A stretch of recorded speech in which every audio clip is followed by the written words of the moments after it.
morning, viewers. A very warm welcome to you, and thank God it's Friday. Yeah, you know that feelings that come with Friday. I'm already feeling myself. You know how it is after work on Friday. We go having fun. We go relaxing after a very hard working week. My name is Princess Cassie, and we're reaching you live from our Srtv studio here in London, the world's capital city. We'll be joined with Ababuja very soon, and of course, we have a very amiable woman today in our midst. She'll be joining us very soon. This is somebody I hold in a very high esteem. Anyway, before then, we have so many issues coming in. So many. What is going on with our federal government and labor, the organized labor? Anyway, the governors, I think the governors are actually the problem. It's not the president. The president saying the government has tried, the federal government. Now, the governors, they've been going back and forth, some say we can, others say we cannot. Where do we go from here? Anyway, I really do feel for the workers. We do hope that they are going to come to a compromise that will be in the, interest of the workers, because I don't want to believe somebody will be working with anger. We know the economy right now. We know the hike in price. We know the rate at which things are actually going in Nigeria. And of course, it's not even easy surviving, let alone, surviving with your family, And so I do hope that sincerely the government will do something that will be in the interest of Nigerians, the workers, and everyone as well. Even though you cannot please anyone, please the majority, and maybe the society will be a place to live in. And we have a suit also. We know that the governors are also holding on to local government. We are not letting go, because that is where they are making all the money, collecting so much from the local government. But that thing Nigerians do is a I don't want to bring prayer, but you know how they do it, by force. Then we have to let the local government be, so that we have development at the grassroots level. Anyway, today we have a very beautiful woman in our midst, because tomorrow the world will be celebrate what Day of Women in Mining. As I lived, I never knew there were women in mining just until last year or 2 years ago. I was thrilled. I was surprised. I'm going to bring our mommy in quickly now. This morning to join us. Good morning, mommy. How are you today? Good morning. How are you? Oh, very well, thank you, ma'am. Nice of you to have joined us. We know that your timing there is quite different, so we appreciate you, ma'am. Quickly, viewers will be joining her. She's Mrs. Engineer Janet Adeyemi. She is the president, Women in Mining Nigeria. A very, very big, mighty, great woman we have this morning, ma'am. Tomorrow the world will be celebrating Women in Mining Day. How do you feel about this, being the president of Women in Mining in Nigeria? Thank you so much, Princess. I think being the president of Women in Mining is a challenge. You can see that I'm still seated, working. Why? Because there's so much to do in the mining sector. Mining sector is extremely very broad, from exploration to the market. And in every cadre of it, you have people working, you have technical issues, you have market issues, you have social issues. So it's challenging, but it's equally humbling that one started something and today it has grown so big. So one is grateful to God that more women, that is the ultimate goal, is being realized. More women are coming into the sector. We are gradually breaking that stereotyped sect that thinks, oh, it's a male dominated sector, women can't be there. So that's the joy of it. Like I said, I only got to find out that women are actually in mining, and not just women, but capable women that are doing very well in the sector as well. But let's talk about, women in mining. What is their position in mining? What did they do when we talk about women in mining? Thank Because you. somebody would have thought that, is a man, like you said, is a male dominated sector, and somebody will say, the gender bias can actually affect women. So what is their position? What did they do? Let's get to hear more from you, ma'am. Thank you so much. The women in the industry are not much because when you go through statistics generated by NIATI, these reports on the solid mineral sector. I think in total you have about 16.3 or 4% because there are no definite data to confirm what it is. But when you look back on the real, where we were before and where we are now, then you know it's good.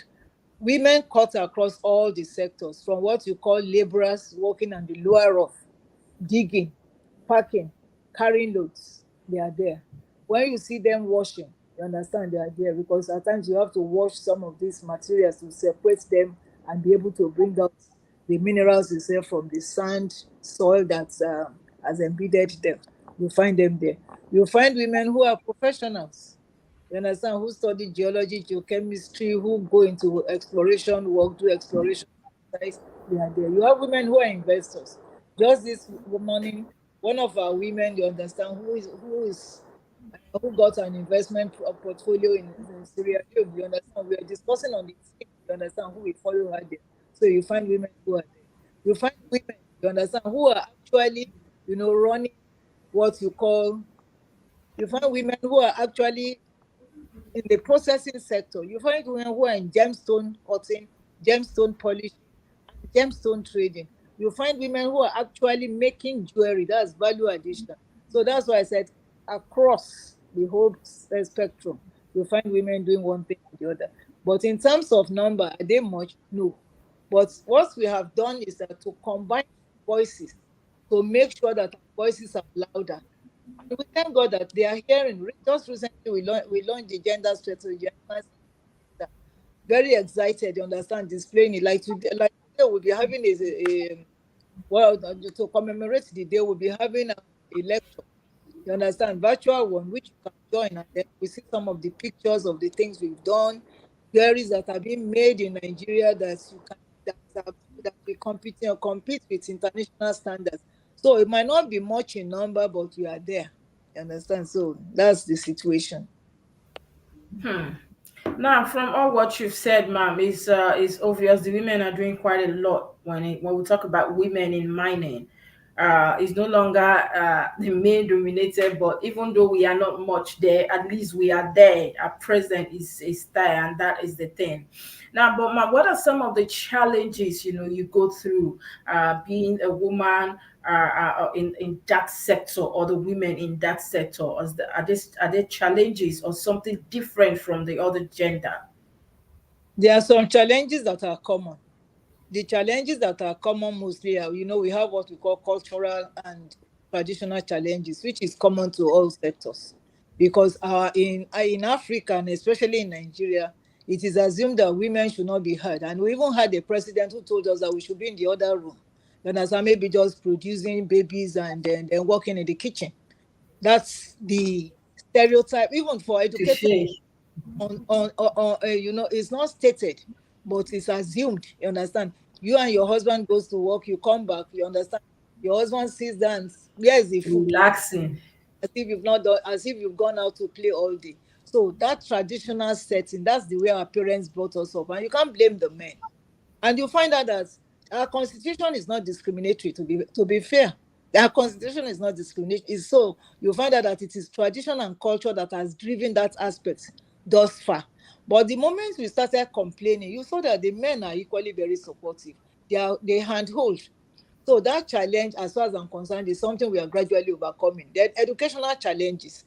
In this generation, if you go to classrooms before, yes, the challenge, the disparity is there. But now we are even more in the classes, these technical classes, than the men. Because the men these days are more interested in business. So most of them, especially in the southeast, most of them are going to do business where the ladies are going to school. So the issue of challenges there. Then the issue of funding. Mining is capital intensive. Women naturally don't have collaterals.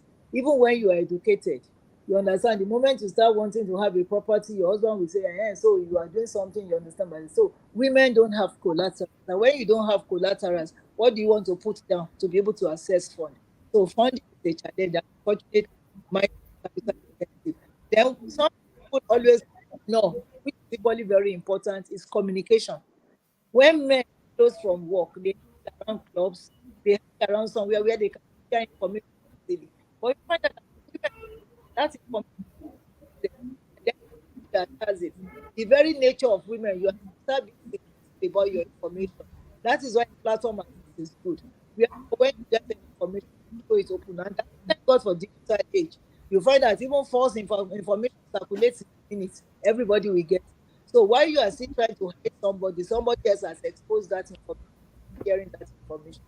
So for me, I think these are some of the challenges you understand that are predominant. And then the other ones are general, technical issues, the issue of data. You can see that the government of Nigeria too is determined to diversify. So some of these things we normally call challenges before are gradually being, you understand, addressed by government. Wow, interesting. Ma'am, now let's talk about the Nigerian sector. We'll talk about the mining in Nigeria. We celebrate women in mining tomorrow, but let's look at it now from we are Nigerians. Let's go there. We know that there's a question here already for you. We know I was going to come to that question, but we know that like you said, diversifying is the problem. I feel that that sector is one sector that the government have left behind or look away from.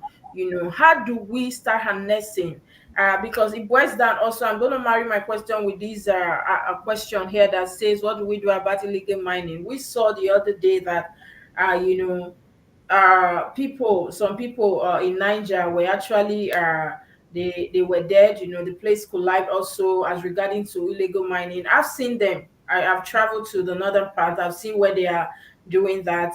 And so what do you think can be done, and how can the government actually harness this sector? Because I feel that the weight is on oil and we are not even looking at this, whereas this is one of a major sector that can actually we can get so much from.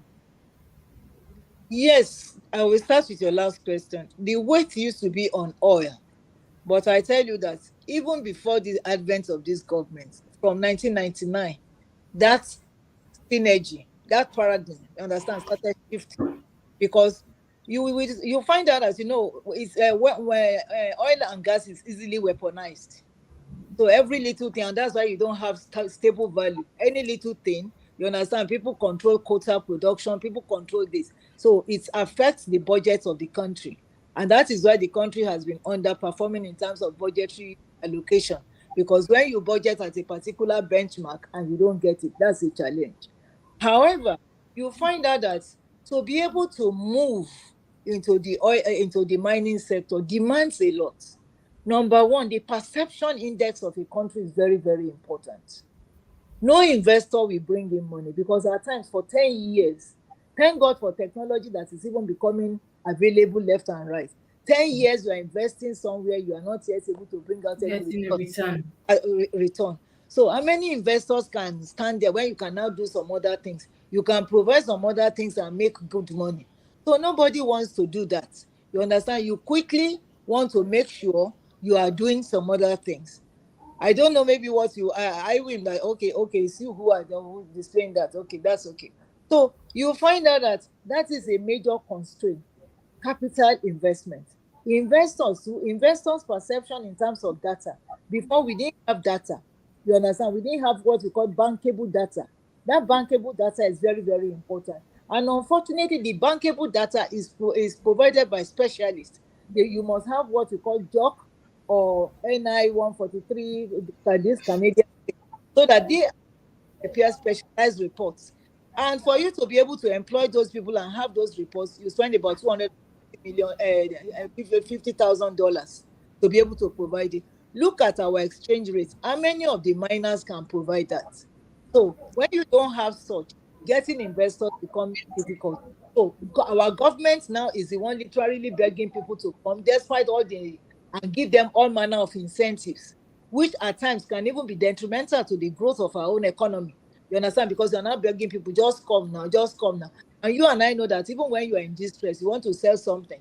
If you want to sell that in something worth 5,000, your neighbor can price it for 500 naira. You understand? So that's the situation. So that is about that. Then in terms of illegal mining for all I care, I don't, I don't want to address it the way it's being addressed because when the space was left uncared for, it was these illegal people, these people with time illegal mine, that brought most of the minerals to the surface to let us know, So they did what you technically call reconnaissance survey. And how much of anything can they get with their jigger, with the crude equipment they use? So I believe that formalization that we have embarked on, let us concretize formalization. Let us make sure that they are set. Because what pushes them there is hunger. You understand? Put and put factor. When you are hungry, I know if I'm able to dig, get a piece of gold for that day. You understand? Go and look at them. No serious. And those people that you see, they have mayors, they have mafia team, rich people. You understand? Behind them, who give them money, employ so many of them to be doing those things. So those are the people government should address. Those are the people, you understand, who create leakages in the system.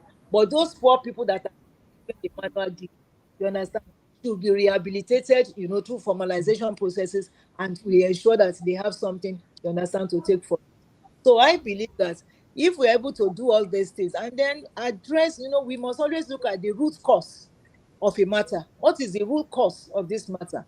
Unequal distribution of assets, unequal distribution of wealth is a major problem. When it is not there, it will generate conflict, generate all manner of things. Then another problem is that mining is like opium.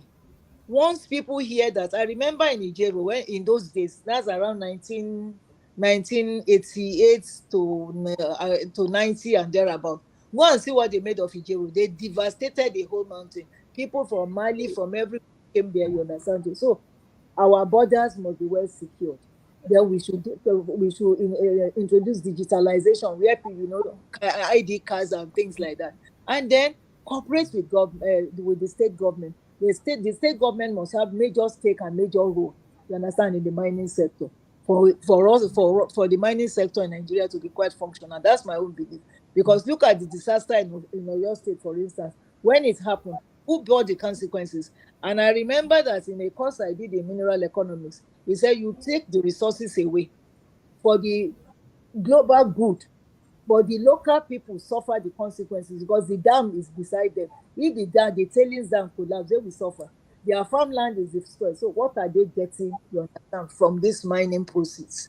Apart from the community agreement who pays them peanuts, there should be some kind of taxation on the water they use, on the pollution, and so just like the Western world. And once you're able to do that, even look at these women in mining that we talk about. The women in mining is because the issues are not addressed, the social issues around mining. You don't even have to be a miner at all, because when you talk about women in mining, I laugh when people think we are talking about the women who are mining alone. No, we are talking about a holistic thing. Women who are living in mining community. Some, you understand, during the process of mining, there's a place around where you have this Ashaka cement. When they are processing, they said the women, they lose their pregnancy maybe because of the obnoxious smell they inhale. You understand? So things like that. How do you compensate people from that environment? How do you compensate the social life that is being distorted? Their children are pregnated, some manner of careless, criminal banditry and everything. So I believe that it's a whole range of things that you have to look at: the social issues, look at the environmental issues, look at the technical issues. And then it's when you balance all those things and you can have peace and say you have safe money that is productive, you understand, for the growth of an economy. Anyway, we're going to ask about, you did talked about some of the issues we have now, because I know also there must be health challenges involved. There must be other issues as well. It's not about, let's look at it holistic, like you said now. Now, how can some of these issues be resolved? Knowing fully well, do you know, we had a guest 2 days ago, or let's say 3 days ago on the show, Honorable Show Shola from Lagos, that did say that, when we talk about mining, it's about, it's as if it's neglected. It's as if a lot of things are not working. The challenges they go through there, that is because it is not the state's responsibility. It's that of the federal government. These are some of the concerns raised, and maybe that is why we're not seeing where, in a community, for instance, a woman is losing pregnancy. Who are we supposed to hold responsible? Are they not supposed to be, method of mining that, that we can now avert health issues and all that, man? Let's talk about the health implications of some of these challenges. How do we move above them or past them? Is it possible? The health issues, you understand, it's unfortunate that how do I say it? uh, there's no business that is not that is not the investors, you understand, are selfish about everything they do. When I say selfish in the sense that people want to make money, and that is why when you look at Western world now and where you are there in London,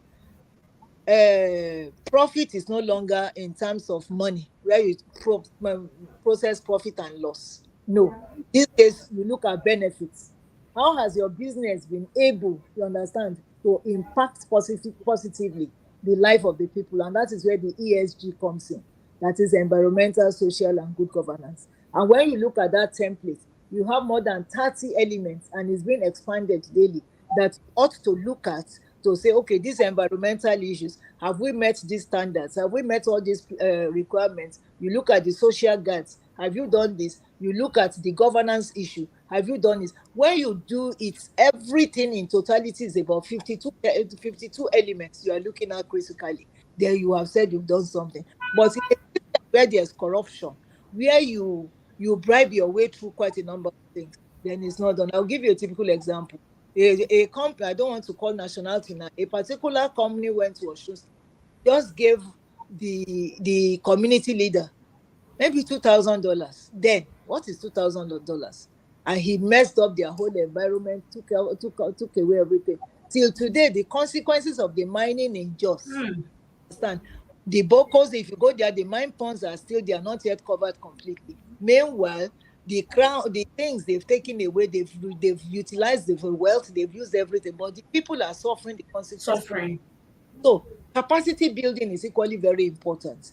You must be able to build the capacity of the community, and those are some of the things you must build on their capacity. And I give kudos to the likes of Global Rights, yeah, to Sentai Leslie, you understand, who are equally doing things like that.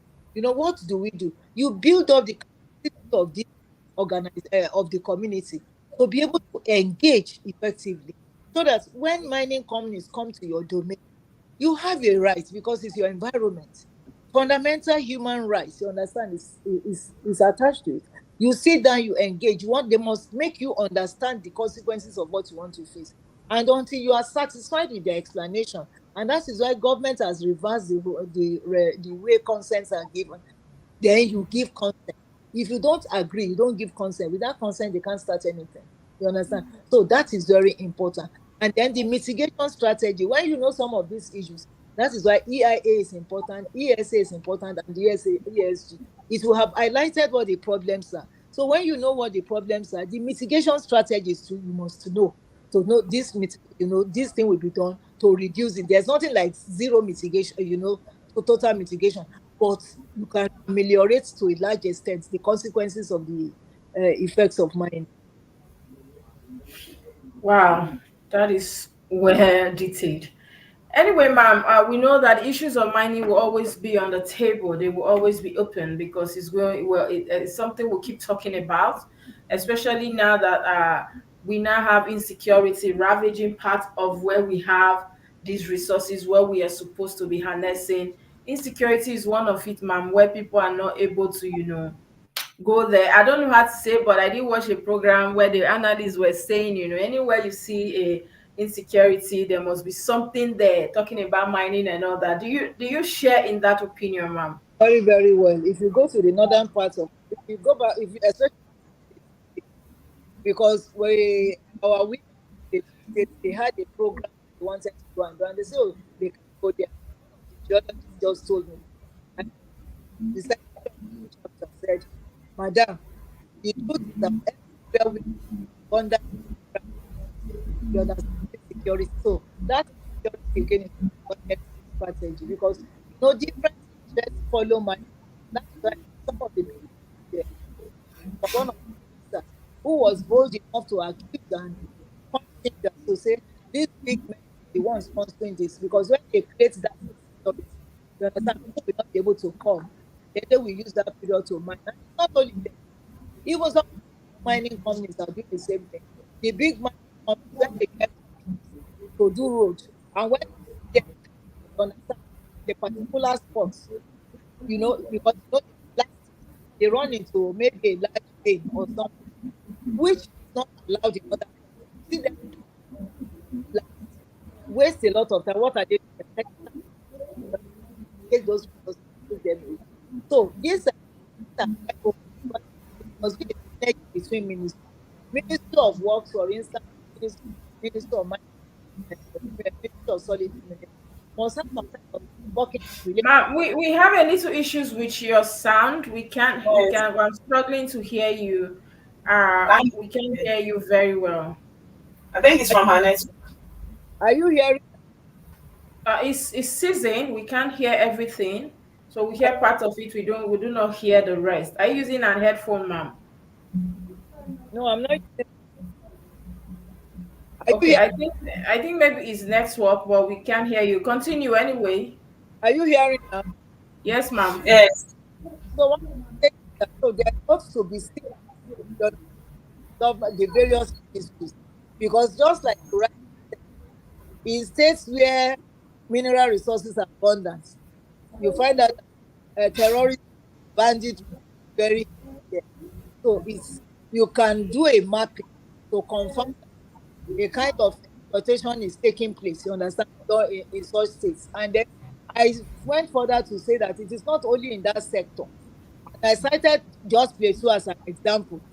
I said even when you look at the mining, when you look at road construction, these big companies, you understand, when they are constructing road, you see them at a particular location, especially when they hit a large mineral vein. You understand? What they are doing is that they are simply mining. So, and I said, so it's essential that there's collaboration between all these ministries. You understand? Because at the end of the day, it should be for the common good, revenue generation of the country. You understand? Such that we can reduce the wages as much as possible. Okay, ma, I just want to ask you a question. Yeah. Two questions. The first one is, can you tell us about the program you'll be having tomorrow?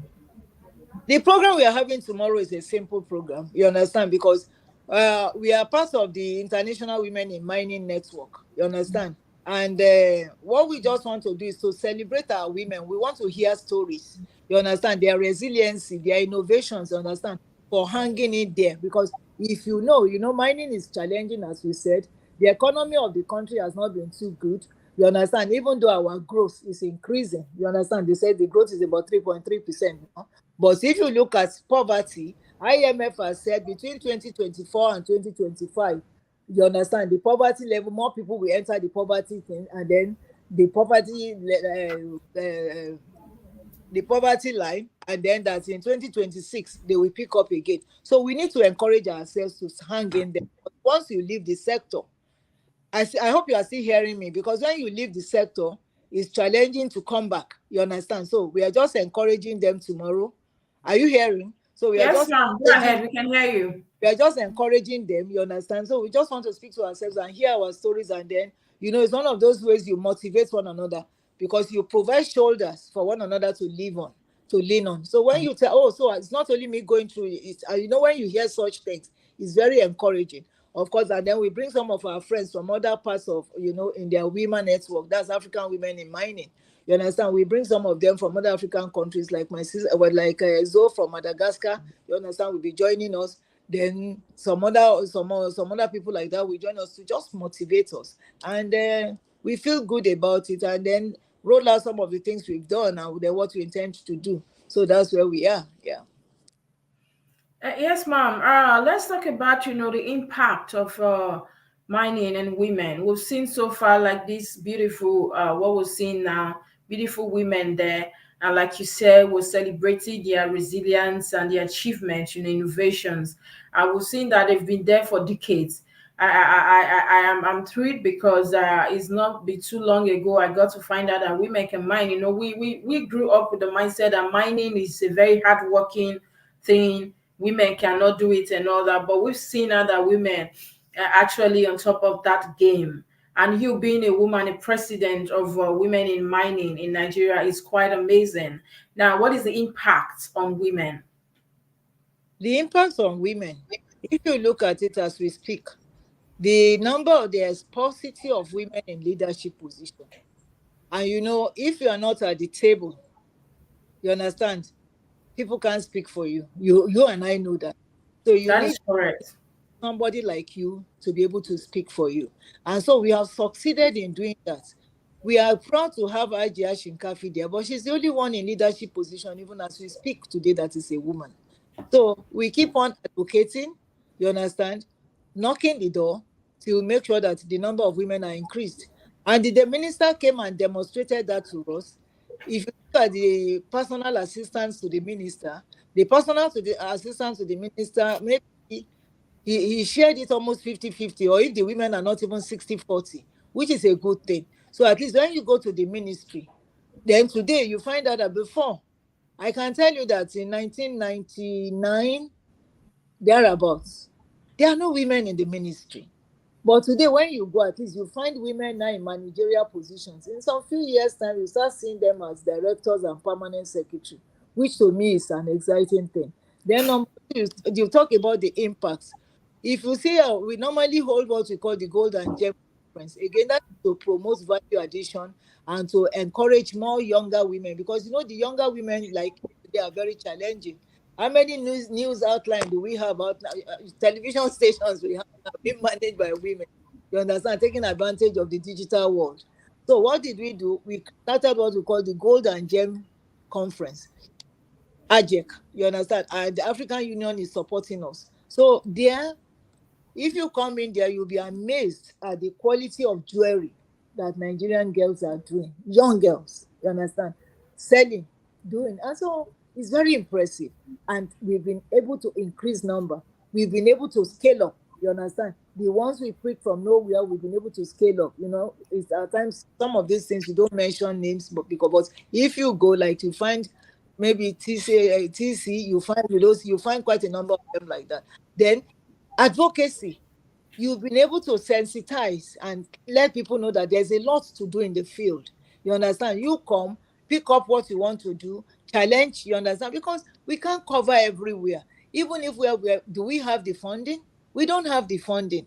You understand? So in every domain where you are, if you can wake up, to challenges and responsibility, to look around and see what you can. Child labor, for instance, is a major thing.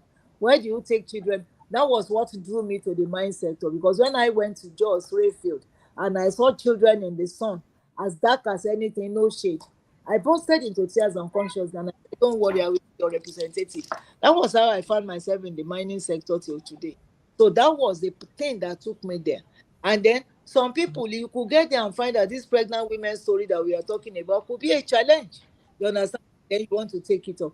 So I believe that we have been able to draw of government. We have been able to create a lens with which people look at the sector. And they no longer focus on men alone. They're able to look at men and women. Oh, it's a sector that is possible. And we went a step further. We created a club, call it Girls for Mining, G for M. I'm sure if you go on our website, you will see their pictures, you understand, where we go to schools and be very fair to say, oh no, men is a man sector.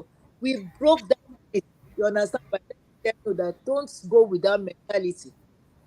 If you're an economist, you can work in unfortunately, it's a sector that takes diverse professions.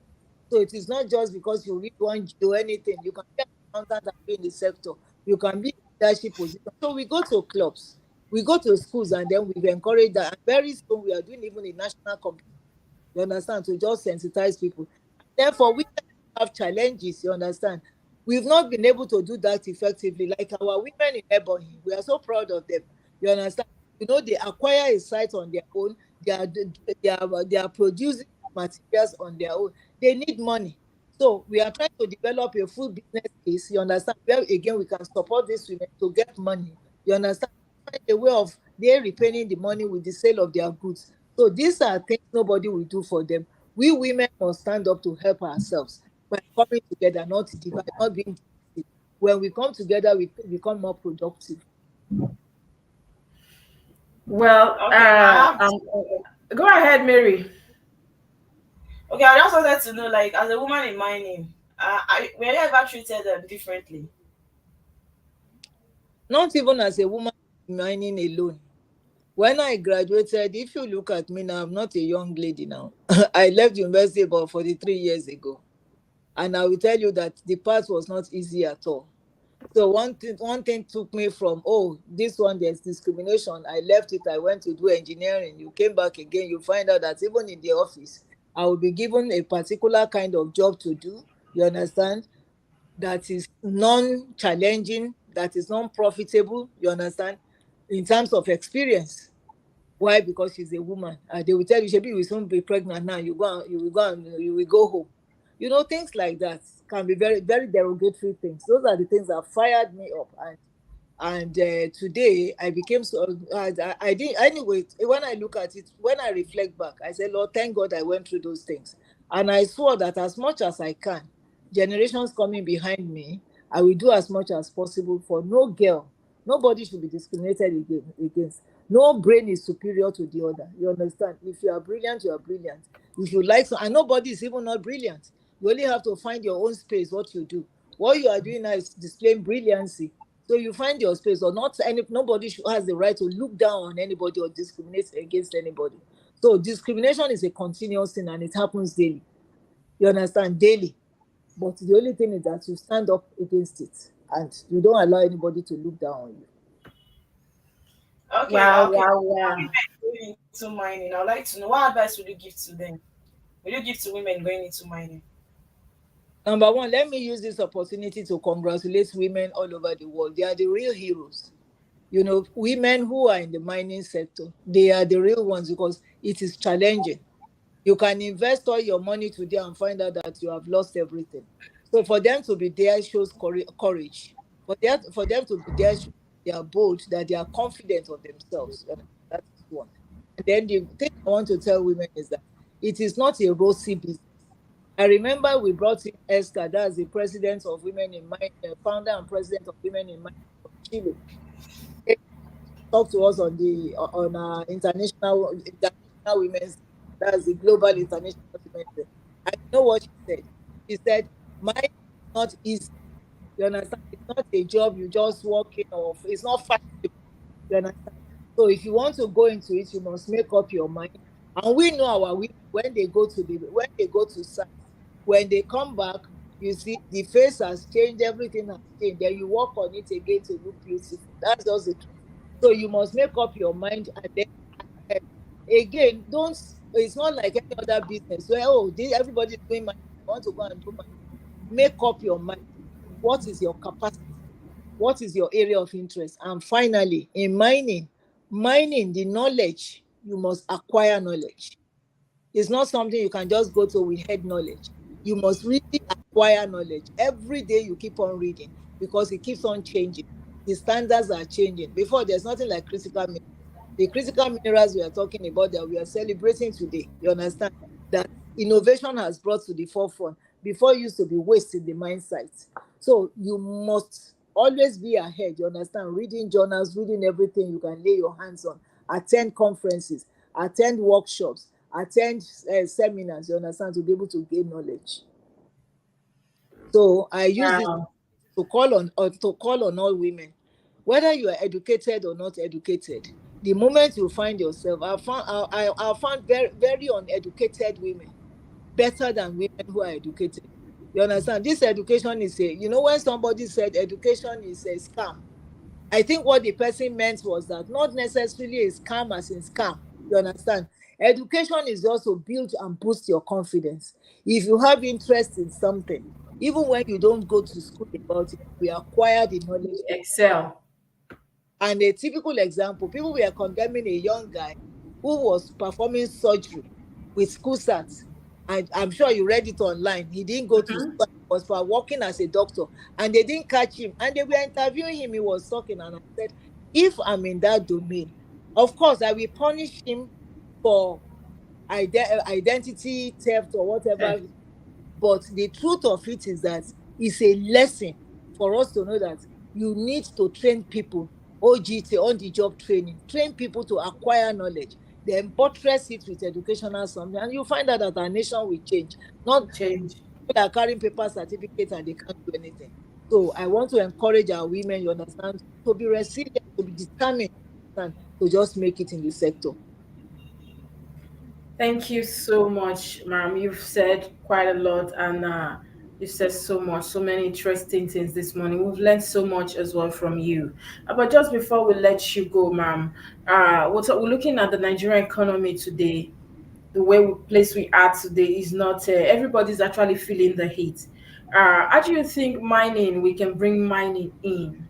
To restore. I don't want to say totally on the economy, but what is the role of mining? How can the sector help as well? You have said it. Mining, number one, let me first of all, you said we are all suffering. We all created the suffering. We are all chopping. We were all enjoying. We were all stealing. You understand? Not Our generation did not steal, ma'am. your generation was the greatest arm robber. Messenger, needle they steal, pikin they steal, papa they steal. So now we are all suffering the consequences of those false life. You understand? Where we are not producing production. When you don't produce and you are living flashy life, we buy a wig of 1 million naira. We buy shoes imported. We are looking at trade names. We are not recognizing Abba. So that is the consequences. But I believe this is what we call repentance era. You understand? So repentance, and every nation goes through it. Now we suddenly thought that we have to start using cucumber, learning to use cucumber to cook our soup, learning to use beetroots to cook our soup, isn't it? That is what we call repentance era. So this one will draw us to be more disciplined, fiscally disciplined. You understand, in the management of whatever we do. Mining cannot make immediate contribution, but it's a window of hope because mining, like you said, has gestation period, is capital intensive. You have to invest, but there's a ray of hope that if we really, really focus, you understand, appropriately, without digression, because Nigerians will still give up, wanting to go for the low hanging fruits. You understand? If we focus on it, I tell And you. So that add is it to the solution. but anything short of that, you understand, we just continue to roller coaster. Thank you so much. You've said quite a lot. And then we have Daddy Chris here. I think he wants to ask one or two questions before we let you go, ma'am. I've seen him. Hello, ma. How are you, sir? I know it's very early in the US now. You Yeah, managed to make it. yeah, Uh, how is your preparation for your seminar? You have something going on tonight, right? yeah. That was why I didn't sleep. I had to do some vision to put some things together because Right. I know tomorrow is 14th. So when I Yes, got yes. hospitalized, I had to sit up to do something. I think that's the price of leadership. Yeah. I know you must have touched on my questions, but I just want to say to throw light on them, to talk to us how because it's like oil is one mining sector which we have good use of in Nigeria, but there are so many other areas like and how can that really help to diversify our economy? That should be the topic when you talk about our saving grace today. It should be how the federal government, not even the state alone, the federal government can intensify and make it a priority to make sure we make money from other areas, which is mining. We have gold, like I know if you start to name them, they will be numerous. So how can that be used to save the Nigerian economy of today? Thank you so much. That's a very serious, that's a very serious question. But let me first of all correct you that we have utilized our income from oil. No, rather we wasted it. You Thank understand? you. Go back to the books and you calculate how much we made from oil and you compare to other countries in the world, then you will know that we have really wasted. But there's nothing we can do about it. There are some people who even in their grave they are still repatriating money back to Nigeria. So that tells you how much we wasted. But I- but like I said, Nigeria, we are a lucky set of people. Grace is on our side. So as a result of that, even when we go through hard, we have a way of coming back to the mining sector. Mining, like I said, has about 8 stages from exploration to market. That is the finished product. And Yes. as much as possible, I was reading a document today where I was asked to comment because I belong to a loop academia.edu. You understand? I was asked to comment on the Portugal crisis of lithium. You understand? So I read the paper because they want about 12 or people to make comments. So I commented exactly. And I came, it's the same thing when you blow up opportunity. But now you find out that that minute of the opportunity has become a major source of income. So what does government want to do? Number one, your manpower. Your manpower. We don't even have the manpower, you understand, to manage our resources. So we must be aggressive in providing institutional. Then the infrastructure. You want to manage, you don't have the infrastructure. You want to go to a competitive market, you do it. So you need to find means of providing infrastructure. You understand? To be able to access the resources you have. Then again, you don't have the equipment. The equipments are way out of hand. You want to buy a payloader, you want to buy a dozer, you want to buy all those things. How do you do it? So that tells you that this joint venture agreement is very good. But how do you do it? You should be thinking of a kind of merger where government comes in. Not that we will bring foreigners completely. Because for another 50 years or 30 years from now, we start regretting our wealth will be in the hands of foreigners. And you know, it's always FIFO, just like they did with the oil and gas. You're flying, even with their toothbrush, they bring them. Then once they finish that weekend, you understand, they fly. They go back. So it is not good. There must be a kind of those indigenous people who have and don't have facilities. So people to understand investors who are coming, and then they the way of the frame, you understand, they are put there. That is one. Then, you understand, investors that who have mind, but they don't have proper reports. You understand that can attract investors. And I believe that our banks like our bank don't like to take so our banks, you understand, we must find a way of getting banks involved, you understand, to understand the processes of money, really putting money there. Because without that, we just be talking and then our resources again will be in the hands of investors, and which is not so good for us. And we must start ensuring that it is not just pulverization, that the current people who are mining they should actually, you understand, process on our ground. If not, every time you take pulverized material, you have taken our jobs with it. Because for anything you take out in a raw form, you have taken some jobs with it. Then they bring them back to you and sell to you. Then people are out of work. So to me, I think that those things are very, very important for us to look at critically. Finally, sorry, the wealth, when you are taking resources from a particular place, where you have taken it, you understand, the local people from which you take from to benefit so that the local economy of that area can develop. Like mining companies, for instance, in other countries came up with policies where even when you are procuring your materials, you procure your materials, you understand, within the vicinity as much as possible. The things we know we don't have much of anything to sell, but the little we can offer, you understand, for procurement so that those people benefit because it will enable their local economics to boom. And as we are making the money, because the difference between resources is that they are fine. If you look at some countries, Botswana, see how they grew their economy. Look at even San Francisco. You understand? Where making money, you should be divesting that money into some other businesses. You understand that we grow that we grow the nation rather than spend the money, because once the resources is gone, it's gone. Hmm. Oh, Anyway, I'm not surprised at your level of depth of knowledge of the subject matter. So my question is, you see, you pointed a very important area. You see, in Nigeria today, we say the oil companies are gone. The truth is, the only reason they are gone is because Nigeria has never really developed the manpower to take advantage of the oil. So exactly what we're seeing now with the other sectors, we don't have the manpower to do so. See, in terms of that manpower, How do you think this can be addressed? Because manpower is the key issue here.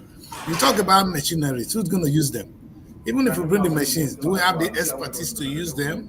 If we have the machineries in place, so how do we address that training? Because we don't have that. I don't know how many geologists we have in Nigeria, how many geologists.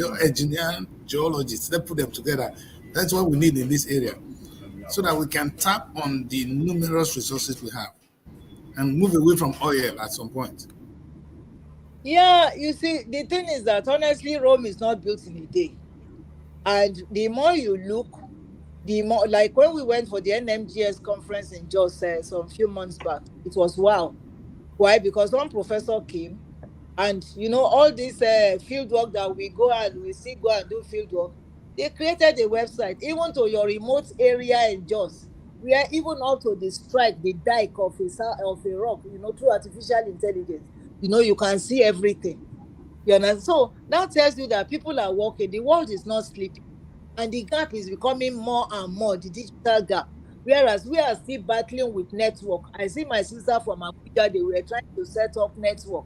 You understand? We are still battling with network. So these are issues that we must really make a concerted effort to invest in education. And unfortunately, we don't have philanthropists in Nigeria. We don't. Every time I see weekend paper and I see Owambe parties, all I'm always trying to do is to calculate the amount of money that is spent in that particular.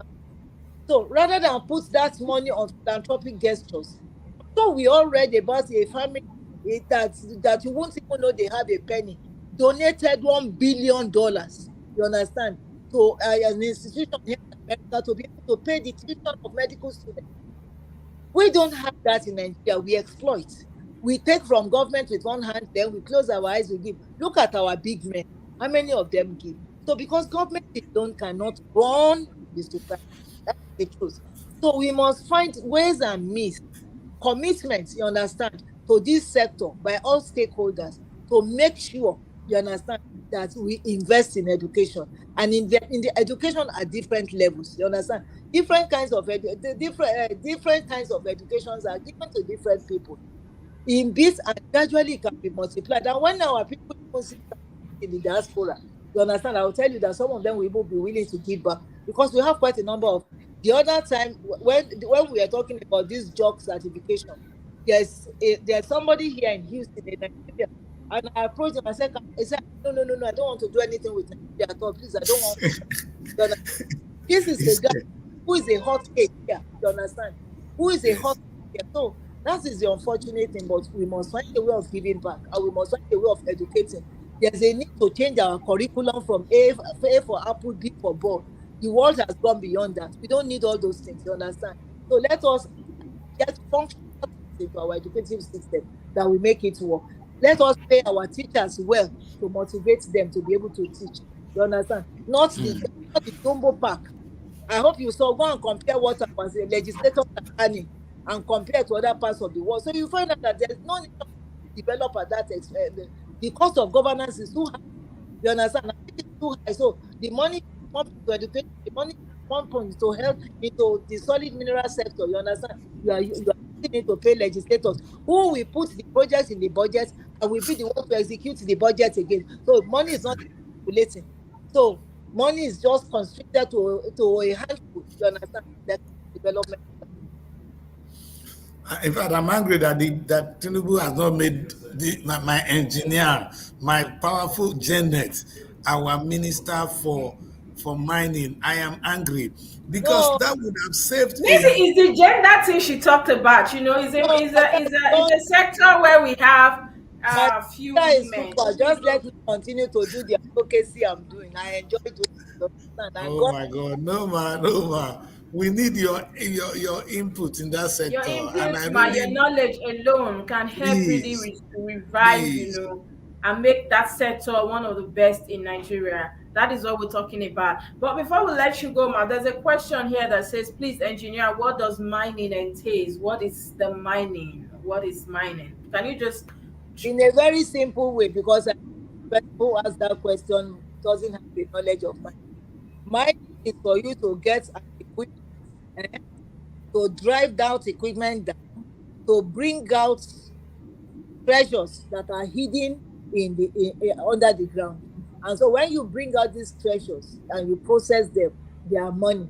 Because everything, if you look at your studio, from the tapings of your laptop to the to everything, the chippings, everything is mined products. So the You know, fact, for me to be able to talk to you now, to the light, everything is dependent on mining products. So yes. the beautiful things we are wearing, our earring, our gemstones, whether you are wearing original, whether you are wearing fake, you understand? There's a quantum of mineral resources in them.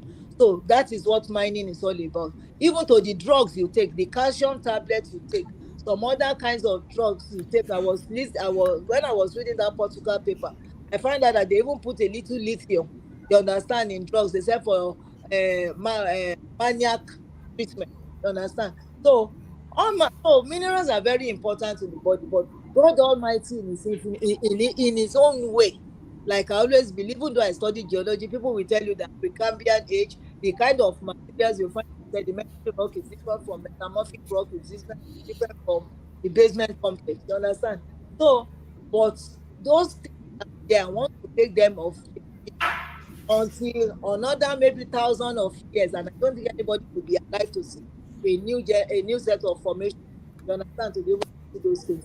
So mining is interesting, but mining is complex, it's capital intensive. You need a lot of technology for you to be able to even know where to put material. You need that technology to be able to do your survey. You understand, to be able to do your geophysical or magnetic or what kind of survey in geophysics. When you do that, you want to test, you do geochemistry to test the quality of what you have before you can even think of sending a mine, then to now bringing out the real thing, because all you brought out initially were just samples. So it is after that that you can be talking of processing to extract, depending on the method you want to do and the kind of mineral it is. When you do that, you want to process that material into a finished product. Some you sell in raw form. Who will buy them from? Who will use them for the different things they use them for? So it's a very process, but very technical. And let me Thank just you. add to what the engineer just said. When I define mining, I say mining is obeying God because God said, teach your land. Sir, any attempt you go, God is saying, teach the land. There's a lot in your land, Yes. and that is what we don't understand. So by the time we go in and bring out what God has deposited in our land, we're mining. And oil is one of them, Madam Engineer Water, told, thank you, water is engineer. even one of them. Water is even Yeah, one of them.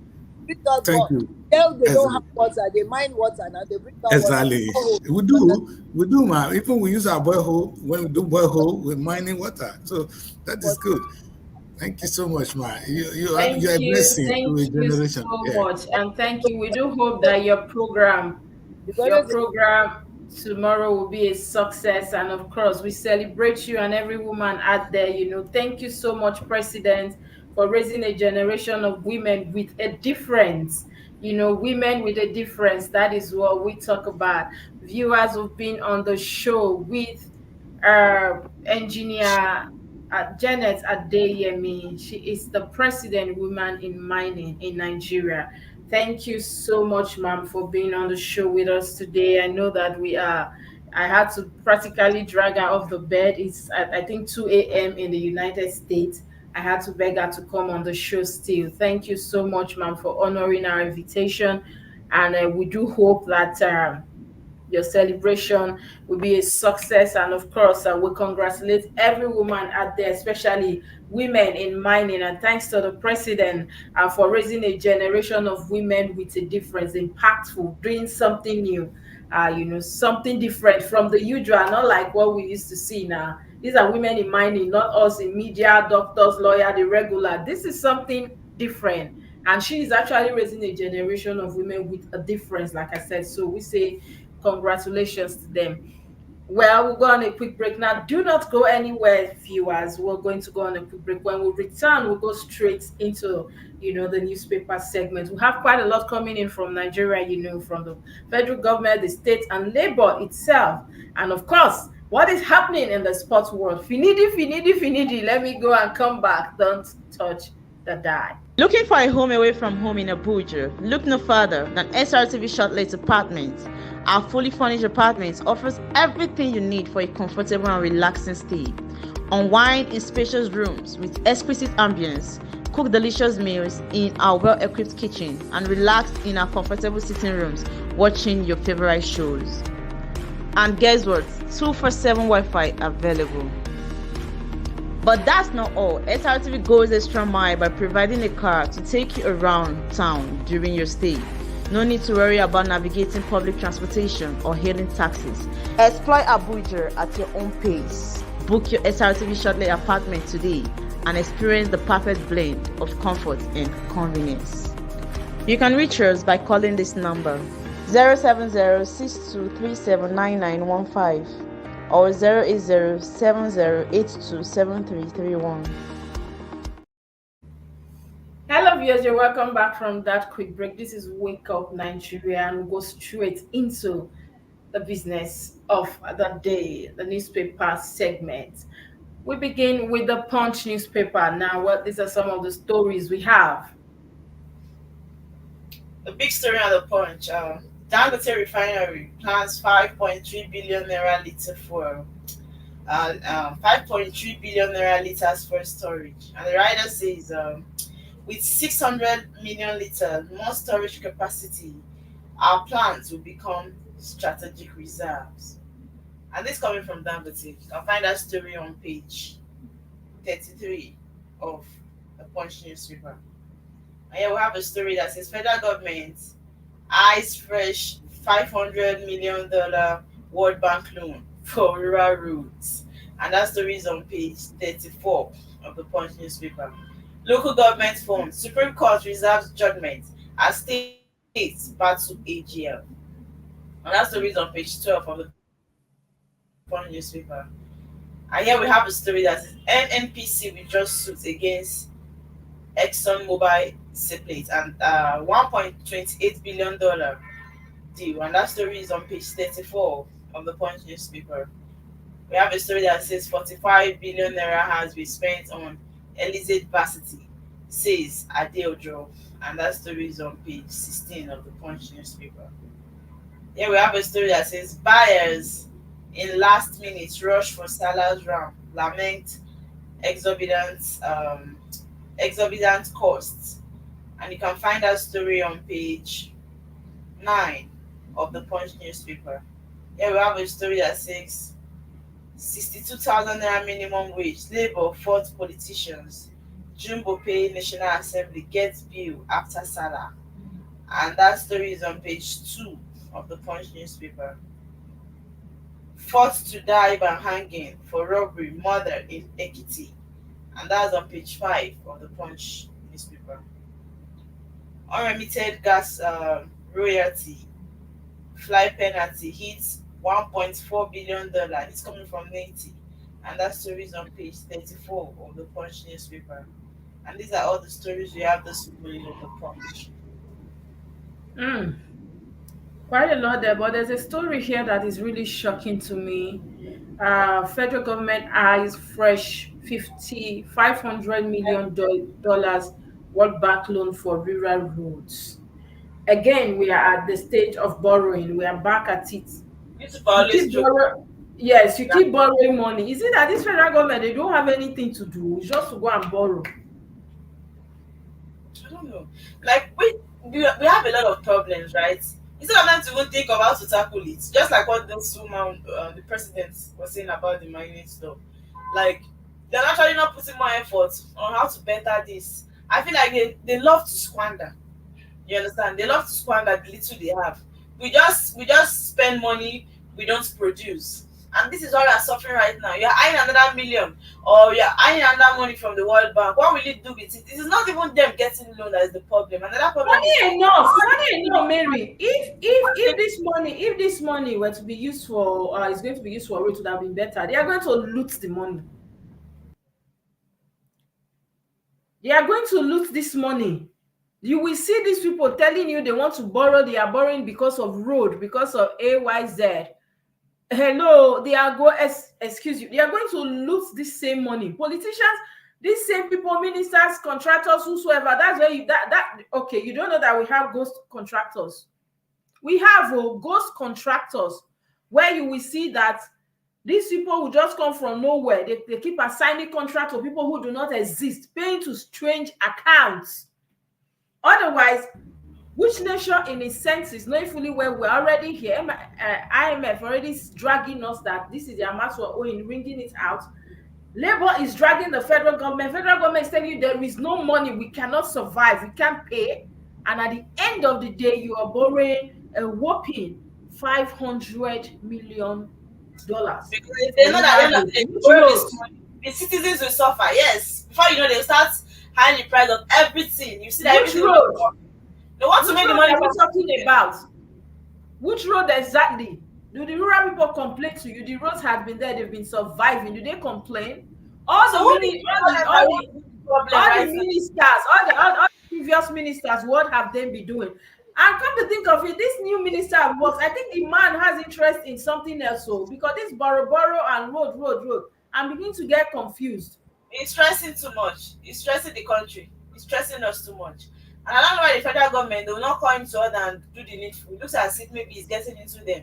And that Because is why you see labor, and that is why you see labor will not relent, because labor know that even if they borrow this money, for this money from World Bank that they want to construct roads, we know that the greedy ones are going to loot this money. At the end of the day, nobody will be held accountable. So I think labor should keep doing what they do. They should keep dragging the federal government. If you say you do not have money, go and borrow and pay them. After all, yes, that is all you know how to do best, borrow. As a yes. nation, After all all, you do, they you lavish the do money not they borrow. produce. Look at mining sector, a sector that is there, waiting to be harnessed fully. You do not produce. All you do is borrow. So go and borrow and pay workers. Because they're obviously not putting their energy on the needful. You understand? It's a shame that the kind of money these people spend on refreshments is really, really shameful. I know to them it's nothing, but to you that see what they do, you feel bad. You keep on talking about borrowing. What have you done with the one you borrowed?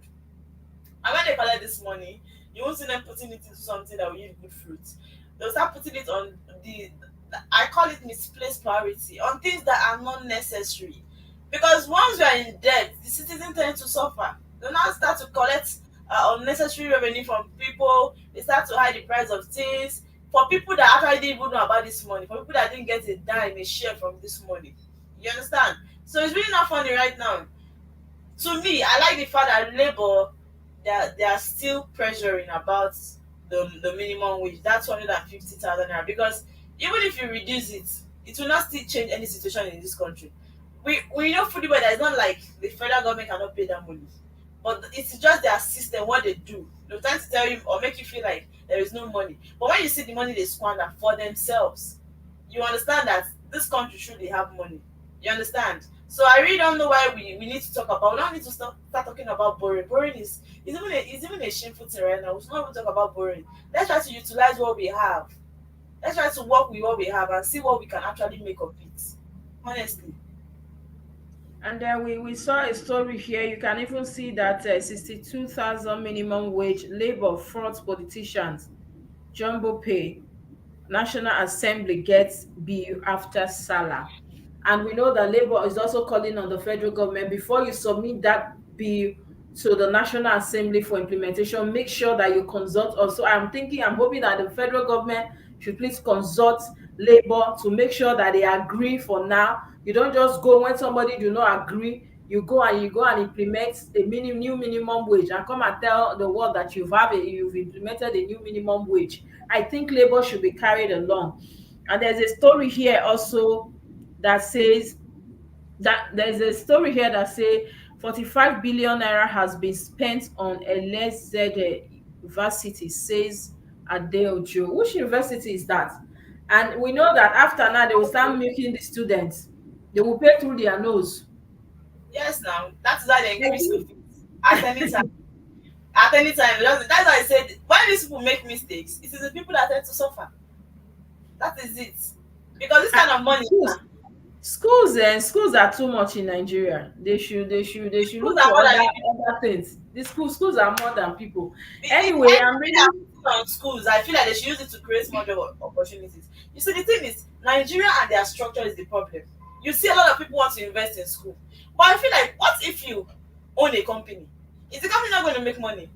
What Mm-hmm. if you own an establishment that, are you not going to still make some money from it? Why must it be school? We have a whole lot of schools, even the because unrecognized because because people are because still you there. know because private school is something people are clamoring for because of the federal government failure to work on the public schools, right? And then we Yeah. know that private school, you cannot owe school fees, you must pay, and so the money must come.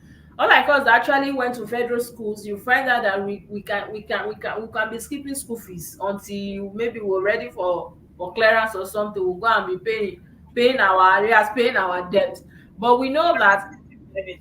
yes, we know that, in the private schools, you can do that. It's pay as you go. I think so. It's because of the money also they will be making. That is why they actually, are investing in the school. Like in my state, every politician owns a school. And so you go to every community, there's a school. Wow.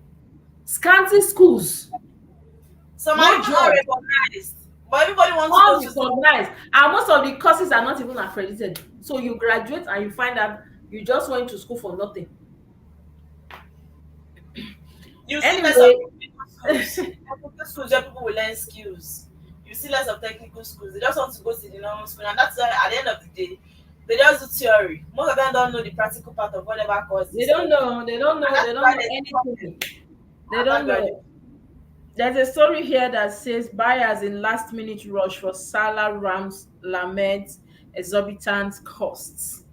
Anyway, we already saw that coming. So if you cannot buy ram this year, buy chicken. If you cannot buy chicken, buy ice fish. If you cannot buy And I ice feel fish, like most times the reason they buy that ram, I think, is based on their culture. Some no, people it's tell you, significant. It's significant. Normally, for this big salad, you're supposed to kill a ram for your household. yes, I think it's significant. But like I was saying, because of the economy, you can see for this year, I don't want them to feel sad. Oh, I school, I should, I can't buy, I cannot not afford afford a it. ram. You know that Don't some people feel will bad. afford it, sha. Some people must get the ram, just that not everybody will be able to afford it. That That is is it. the thing. Anyway, we move on quickly now. Let's go to the Vanguard newspaper and let's see what's trending there. The big story on the Vanguard: hardship. Labour kicks as 20 states deny workers' wage award. And the rider says its height of insensitivity. 15 states comply with Tinubu's plea. Six pay briefly stop. Six pay briefly stop. Workers get wage rise. Palliatives in Lagos, Edo, Enugu, Osun, others. Rivers, Akwa Ibom awaits Rivers, Akwa Ibom waits for federal government officials' announcement. Delta set up committee, and that story is on page 5 of the Guardian newspaper. Here we have a story that says, Sanusi, how I want to be remembered as Emir of Kano, and that's on page 10. State of the nation, there is hunger, new anthem, not priority. This coming from Makinde, and that story is on page 13 of the Vanguard newspaper. And here we have a story that says local government autonomy. Supreme Court reserves judgment on federal government suit against 36 governors. And that story is on page 9 of the Vanguard newspaper. And here we have a story that says Soul Makers. Ministry marks Heart Day, June 16. And that's on page 14 of the Vanguard newspaper. And here we have a story that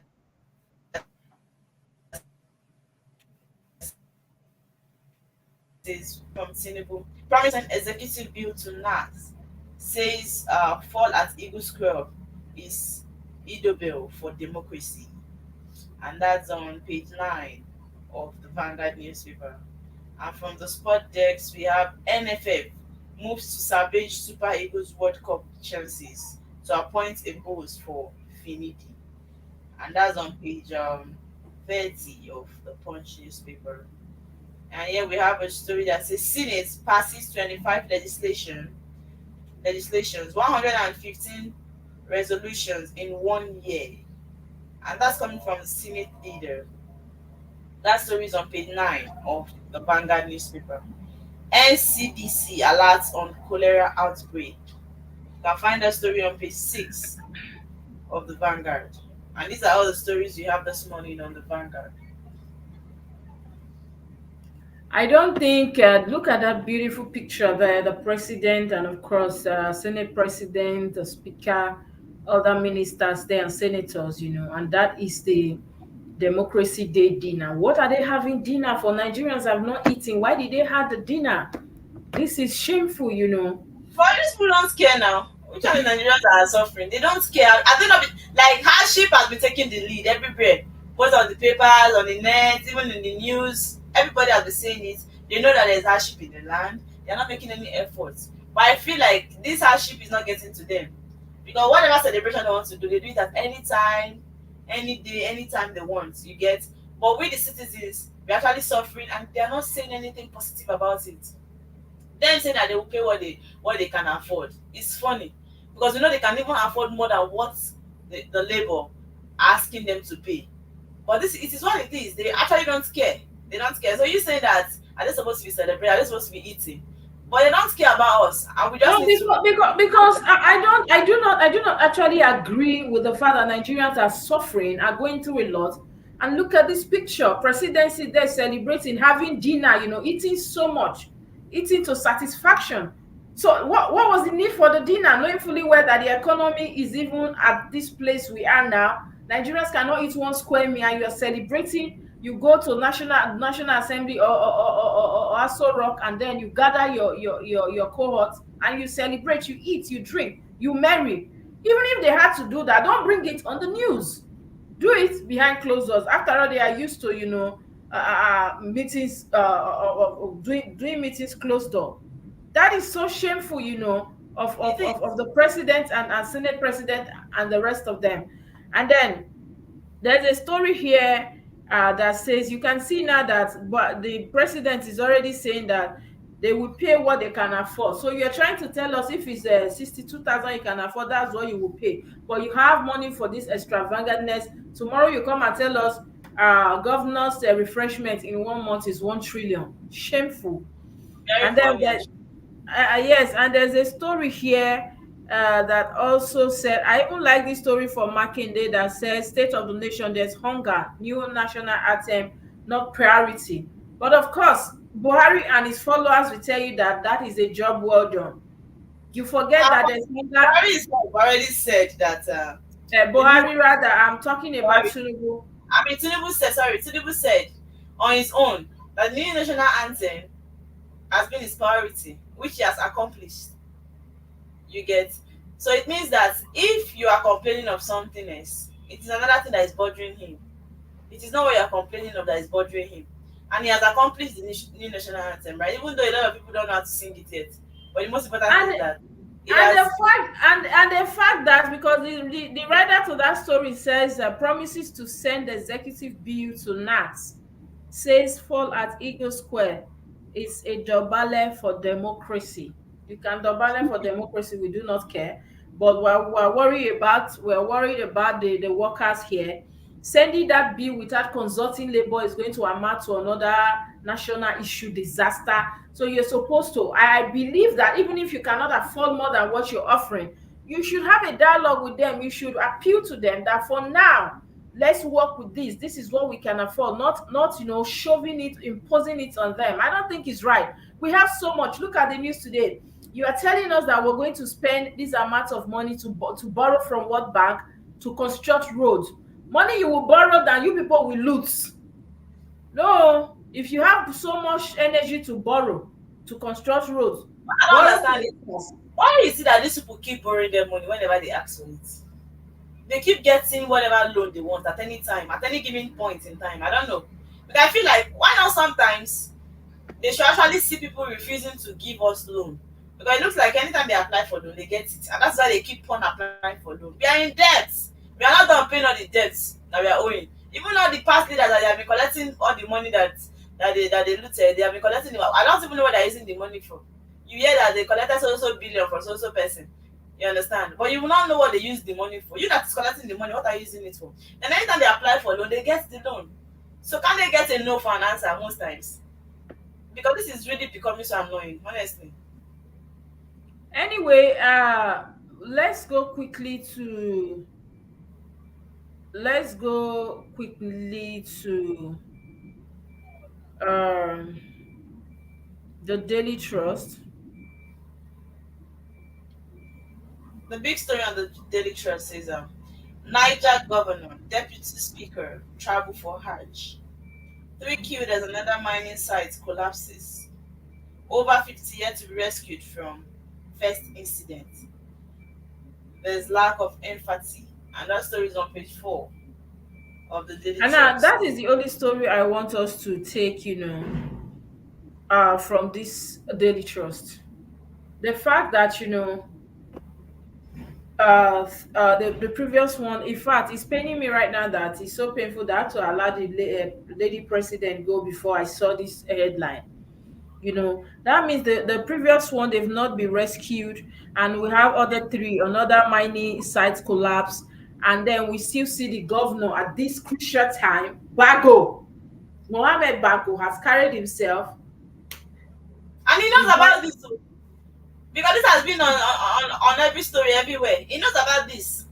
We talk about Bago, the deputy governor and the speaker, number three top people in the states. They are off to where? So who are they praying to?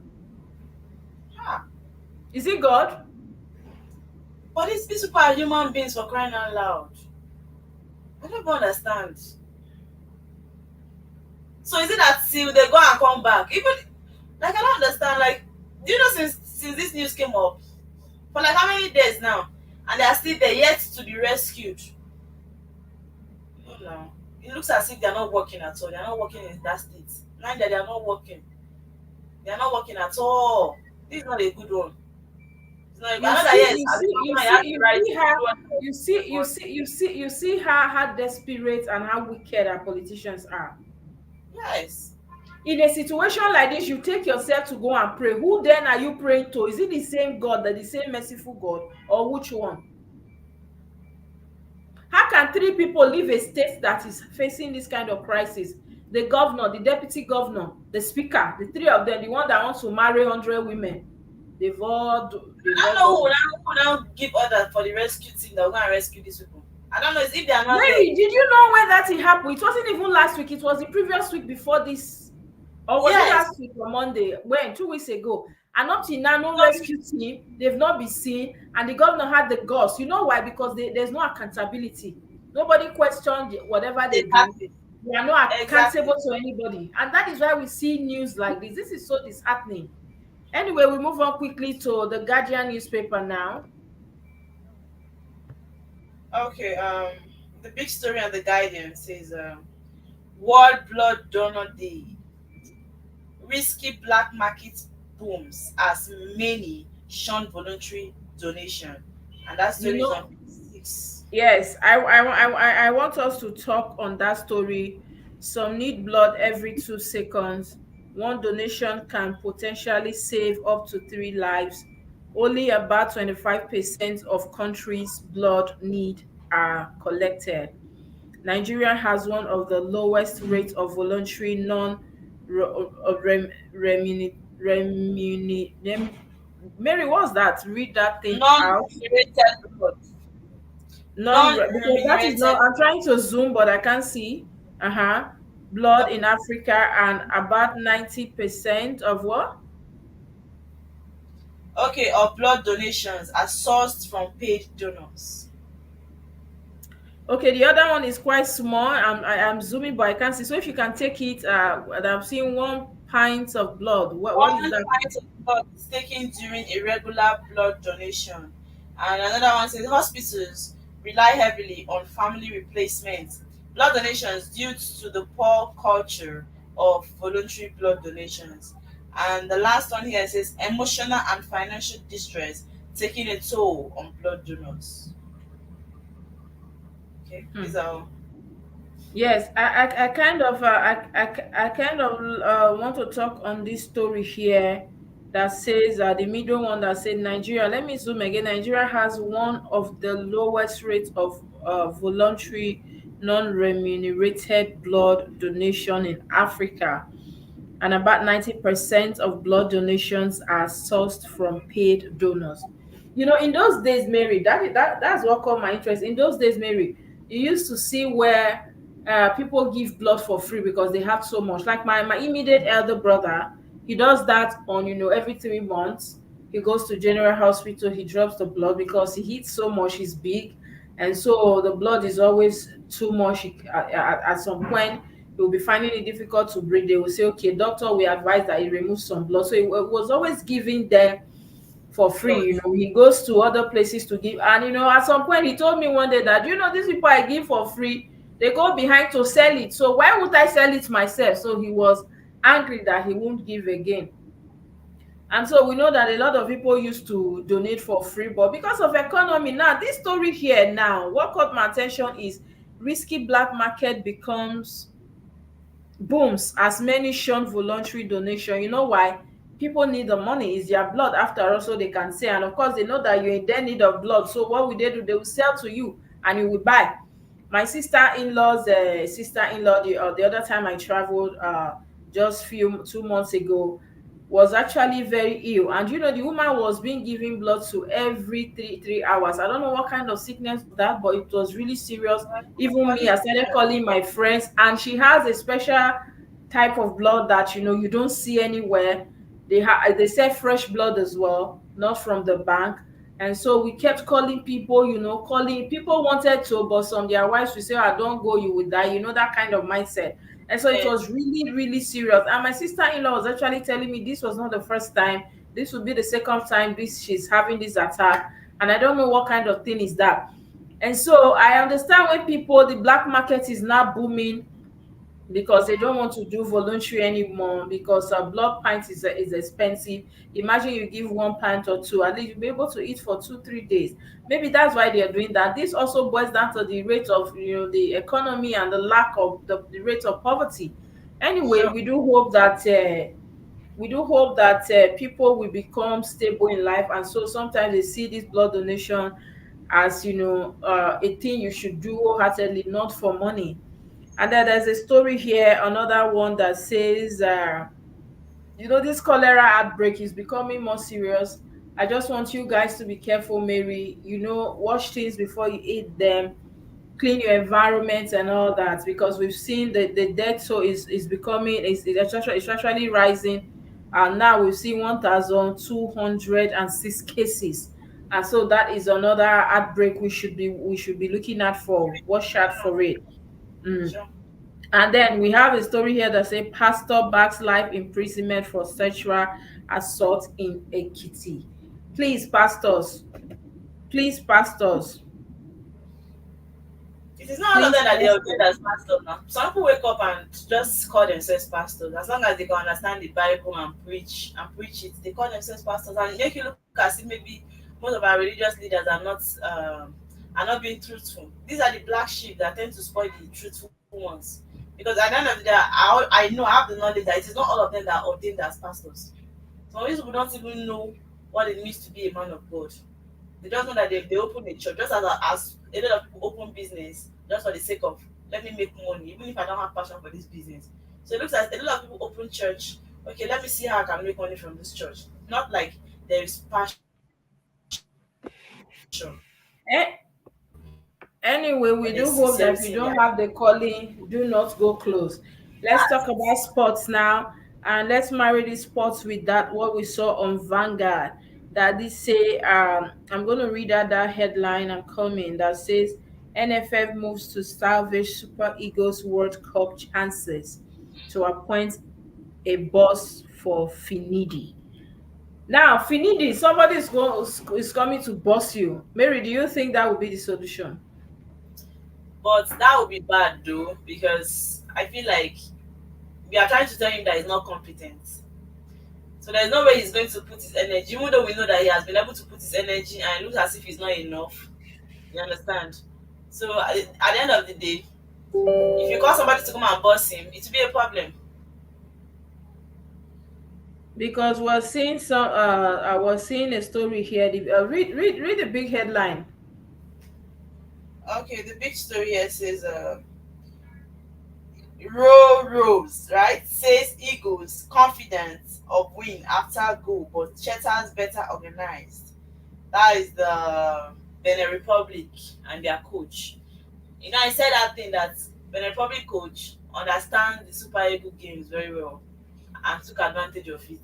Is that a So headline you're reading? Because I'm having another headline here that says that the only disappointment for me was missing the 2022 World Cup with Nigeria. we having a different. Oh my god. Okay, that was okay. The one I'm using is not today's one. Okay, today's one says my bitter sweet Eagles memory. The only disappointment for me was missing the 2022 World Cup with Nigeria. If they miss another one for such a football country with the best players in Africa, it would be a little bit shameful. Saying a little bit, there's nothing like a little bit, it would be shameful. I was telling you that the last one, no way, this one again. You said that is it that we're not being too fast to change Finidi. You don't know how angry this thing is. A lot of people have started opting out from watching Nigerian football, the Super Eagles. They don't want to watch them again. But is it really the fault of these players? That's another thing. Is it that we don't have good players? Because I don't know. Look at someone that is confirming it right now. That we have good players in our country. But I really don't know. The last one, we did not make any name. This one, World Cup is after every 4 years. So it's another 4 years again. If they can't make the changes now, is it within that 4 years that they'll make the change? Okay, we said last 4 years. We Well, flopped, the right? problem, my problem is that why didn't they prepare before this time? Yes, they said in 4 years time, after the last 4 years we flopped, they said in 4 years time we'll get it right. This is another 4 years. We are not getting it right. So how we sure that in another 4 years we'll get it right? In Africa, Nigeria is actually, let me tell this confidence that we are going to meet Super Eagles this day. But right now, to be sincere, I feel like they're not having that confidence that want to meet Nigeria, want to meet Super Eagles. We should be scared that maybe they'll win us. I feel like a lot of African players now have that confidence. African clubs now have that confidence that the Super Eagles cannot do them anything. And that's just the truth. So if we're not getting it right now, I don't think we'll get it right in the next one because it's the same system, the same structure. They're not changing anything. We complained, even me personally, I talked about foreign coach. How I actually don't fancy to get a coach from Africa, right? Nigeria, to be precise. And right, and that is all we have. And the same problem is still happening. So I really don't know what they need to do right now to better this Nigerian football. Anyway, it's quite sad that just Finidi we saw the other day, you be presented with a very clean G wagon. Is they are not bringing somebody to boss him? That is what happened when you do not know what to do or what to go about what you're supposed to do. And there are players as well. Is there cohesion? Is there connection? Is there are they understanding each other? That's another thing. There's so much a coach can do. What are the players? Are they understanding themselves? Are they willing to cooperate? If they are in the field and they are not cooperating is another thing. So in as much as we blame the coach, we should actually talk about the players. That Chris has been yearning for number 10. Maybe we saw that number 10 yesterday. Maybe that will make a difference. But like we're seeing here, it is going to be very shameful if we do not scale through. And of course, if, as Rwanda, I'm worried that the fact that Benin Republic was able to beat Nigeria, I've lost hope. That is just it, because at this point anything can happen. And the fact that Benin was able to beat us, Rwanda would have been doing so much to make sure that they do the same. And so I'm seeing that our players' nonchalant attitude is another thing here. They have attitude, and we see that Finidi also, maybe his decisions are not okay. So I really do hope that uh, uh, uh, they would try and fix it before it is too late, Mary. Because if we miss another 4 years, then it will be very disgraceful. And waiting for this damn minute at this moment to resolve these issues is the It's at the problem time I minute. I don't see. know what they want to bring now. It's at the time minute because we have another match with Rwanda. I don't even know the day, but we'll still play with Rwanda. Then before we talk about Zimbabwe, we get that is if we're able to even beat the Rwanda. So I don't know. It's really not making any sense. You said this earlier on that are we prepared? Yes, that was what I said, if we're This is why prepared, we have because the thing that is was not that preparation. because I am surprised that it is now that we are now having the matches that they are now talking about a tactician, this one, somebody to boss Finidi. And Finidi came in just a few months ago, So what happened on this one? They would have put all this, energy, all this effort, and the players as well. We know that they belong to different clubs and all that, but they would have had the time also to come together once in a while to start playing. I'm not really a football fan, but from what I've seen so far, I think there is no cohesion, there is no cooperation within the players, and as well the decisions of Finidi as well is not working well. The players that he's benching, the ones that are playing, and the ones that are not even around. So these are some of the things we should be looking at. Anyway, tomorrow on the show, we'll come in with a sport analyst. It's Saturday, of course, to discuss the way forward for the Super Eagles, and of course, the sports in Nigeria. That would be a good place to wrap up the show. Thank you so much, viewers, for being on the show today. It has been an amazing morning. Today is World Blood Donor Day, and of course, is World Women in Mining Day as well. We had an analyst earlier who actually took us through the importance of mining, the impact of women in mining, and of course, how mining can be harnessed, to revive our economy as well. And of course, we know that the poverty rate is now making people not to donate blood freely like we used to. While growing up, I see a lot of people, even my siblings, giving. I think my mom actually did as well, giving out blood to people for free.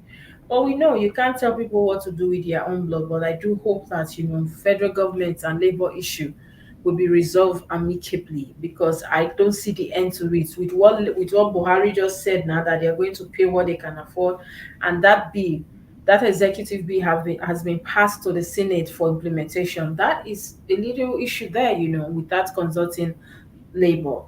Anyway, thank you so much for being on the show today. Thank you, Mary, for being on the show.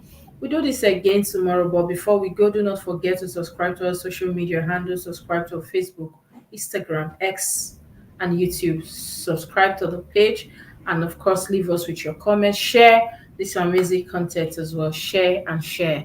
Don't forget our apartments in Abuja, Lagos, and in London. Nothing but luxury and premium. Just give us a call to make your bookings. We have a well-furnished apartment for you. Everything is in place, and of course, we have a free Wi-Fi and a car to take you around to help you explore the city. And do not forget our magazine as well. The archives, the last month edition is out. You can showcase your brand, yourself, your career, your amazing self to the world via these magazines and the archives as well. So do want to reach out to us. And our Nigerian Week London is fast approaching. We have a whole lot of events packed full. A lot of them, that are packed full. We have the Nigerian film screening. We have the Nigerian food show. We'll be talking about the real estate, the agriculture, even mining as well. We'll be talking about, a lot of things, and the award to crown it all, where we appreciate well-meaning Nigerians that have done so well, that have impacted so much on the people and the society as well. So do well to partner with us, and of course, you can be a major sponsor as well. Just reach out to us via our links you're seeing scrolling now, or a number, and we'll be right there for you. Thank you so much while you're out there. Be at peace at yourself. Drive carefully. Do not drink and drive. Obey the traffic laws, and put a smile on the face of somebody today. You know what we say here. In as much as it's difficult, it's very difficult. It's hard as well. Please do well to keep up the hope. Everything is going to be all right. Mary, thank you so much for today. We'll do this again tomorrow, hopefully. I remain yours truly, Princess Kese. Ooh la la! The second edition of the Nigerian Week London 2024 is here. It's another blend of arts and culture, entertainment, business, and networking activities. A week-long extravaganza showcasing the best of Nigerian music, dance, craft, fashion, and businesses. Taking place at the prestigious Lighthouse Theatre, 262-274 Camberwell Road, London, SE5. OAY. Date 22nd to 28 July 2024. Tickets are available at eventbrite.com.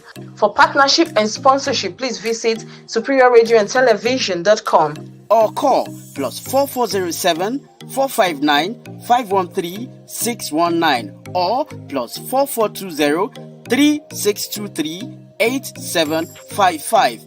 Email info@superiorradioandtelevision.com or visit our website www.superiorradioandtelevision.com/Nigerian Week 2024. Come and experience a